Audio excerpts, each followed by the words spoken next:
Hello, my loves, and welcome back. This is our throat series, and today we are talking about Gate 8, Gate 8. the Gate of Contribution. Yes. This is all about style. That seems so weird because it's a gate of contribution. Those two don't seem to marry up, but it will make sense as we get into it. Yes, it always makes sense once we talk about it a little bit more. So, in high vibration, this energy really gives people like their own unique style. Mm-hmm. And have you ever seen somebody who's like super stylish and they're very like unique and just them? Mm-hmm. And you're like, oh my gosh, what is it that you have for me? And these people become like the influencers that are like, you got to try this product, or this is the product that's going to work for you, or this is what you should do. And what they're contributing is actually their unique self. It's them. They're contributing themselves. Yes, they're contributing themselves, and then they become like spokespersons for all of these things that they could contribute to the community. Mm-hmm. And so in low vibration, this is somebody who is very afraid of having style. This is somebody who is very afraid of being, different. And so instead they become mediocre. They become like everybody else. They just want to fit in instead of stand out, which dulls their magic of having style. And then because they're not, I imagine like a peacock, right? Like these people are like peacocks with these feathers. So just imagine in low vibration, it's like they put their peacock feathers down and nobody's really noticing them. So nobody knows to go to them to ask about the stuff. What makes me sad about that is that the peacock feathers are quite beautiful. And ultimately, for people who have an active gate 8, their purpose lives in the feathers. Their purpose lives in the contribution. So it's almost like they miss, not that they would miss out on their life's purpose, but it really can slow things down and dull the entirety of their life, because Yeah.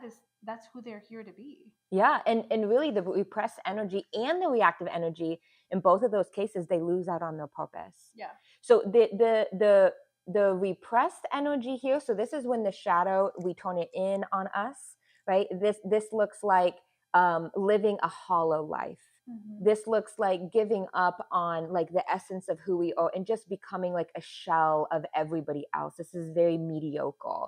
And then in reactive, the difference here is that they're not trying to hide by looking like everybody else.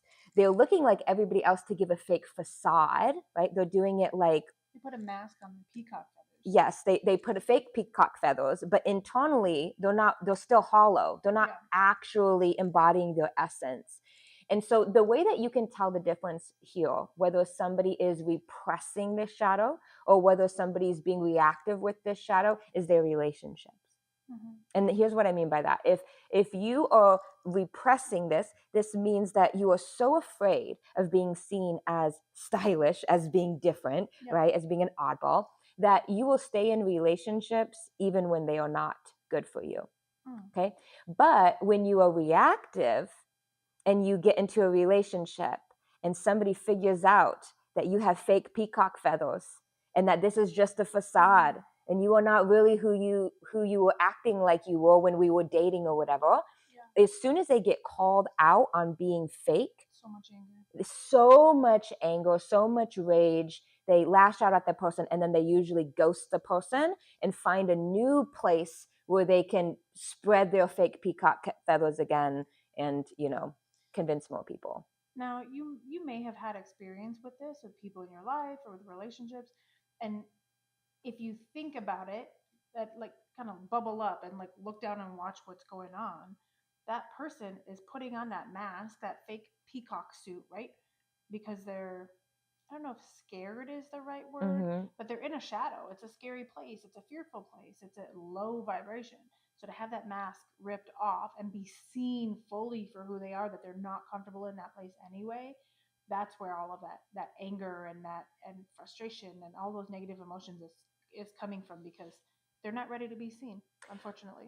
What is so interesting to me, and this is true of every single gate, is that the gift and the shadow are the same. They're just being expressed differently.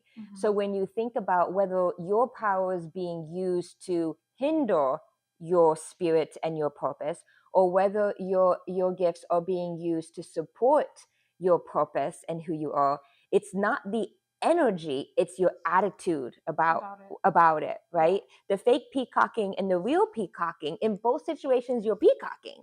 Yeah. It's just, are you truly connected to who you are, or are you doing it for the sake of, I feel like I have to do this to hide who I really am? Yeah. And this voice here is, I contribute. And this is really talking about what you bring to the table, what you bring to the table in your own individual style. People with this gait, they're different. They're stylish. They look different than everybody else. And so they're showing up like that, and they're speaking from that place of, this is what I have to contribute to this situation. These are the products I have to contribute. These are the people I have to contribute. I have something. And when I was reading about this even more deeply, this says the reason why these people are so stylish is because they need an audience to be able to contribute to them. And so so they need to be seen. Yes, they need to be seen. Yeah, the peacocking is just to draw the audience in. Wow. So that they can give what they have to contribute. Yep. So when you're not doing the peacocking, people aren't seeing you. And if you're doing the peacocking from an inauthentic place, yeah, people show up. But then once they get there, they're like, what the hell is this?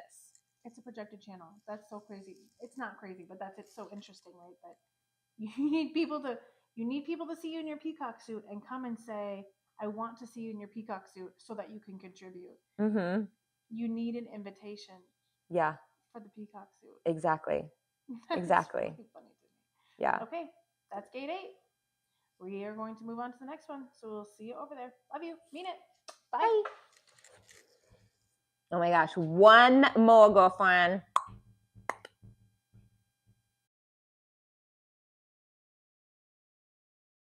This has been another episode of our Throat series, an entire series that we have dedicated to teaching you guys about the different gates inside of our throat and the energy that exists inside of those gates, so that you guys can become more confident in the way that you use your voice on this planet. If you've enjoyed this episode, we highly suggest that you make your way to our website and check out the throat workbook that we put together specifically for you to contemplate as you move through the gates in your own throat, the gates of those around you, as you look to better understand your design and how you can interact and relate more to those around you. We love you so much. We're so excited that you're here with us. We can't wait to hear about how you elevate yourself and those around you by learning your human design. I love the fact that you just supported me when I couldn't find my voice. That's what we're here Isn't for. that so fitting for this entire series? We love you guys. Love you, mean it. Bye. We hope today's show resonated with you. If you want to be the first to hear about our upcoming shows, make sure you follow the Soul Led Duo podcast on YouTube and wherever you catch your podcasts. Check out darcyandsarah.com for show notes, your free human design chart, and other goodies. And we'll catch you next time. Love you, mean it. Bye.